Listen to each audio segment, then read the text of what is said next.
बेनिखायनो जोंहा दिनै जारिमिन दंना गैया बेखौ लानानै सानबाय थानायनि सम गैया।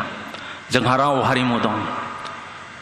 राव हारिमुखौ लानानै जोंनि सिनायथिखौ लानानै बुहुमनि बिखायाव हारि बायदियै गावनि हायाव गावनि सिमानि गेजेराव थांनानै थानो मोन्थाय दं। बेनिखायनो जों नांनांगोन, जुजिनांगोन। नाथाय दिनै बर'फ्रा गावनि हायावनो माबायदि 20% जाखो? निश्चय जिखिनि समाव ट्राइबेल बेल्ट एन्ड ब्लक सोरजिदोंमोन बेखिनि समाव बैफोर जायगायाव बर' एबा ट्राइबेलफोरनि सुबुं अनजिमाया गोबांसिनमोन एबा जों मेजरिटिमोन।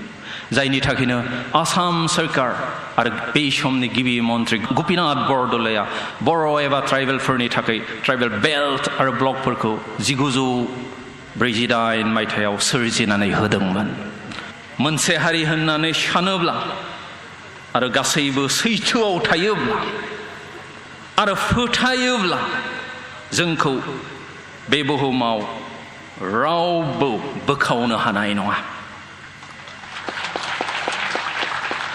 जोंखौ रावबो बे बुहुमाव फेजेननो हानाय नङा। जों जागोन देरहासार। जों जागोन देरहासार। बुजा बुजि खालामनो एबा गोरोबथालायनो सावरायनाया बयनिख्रुइबो देरसिन जुजिनाय नांनाय होनना जों मिन्थियो। बर'फ्रा बेखौ थांनाय 50 बोसोराव मोनदांबोदों।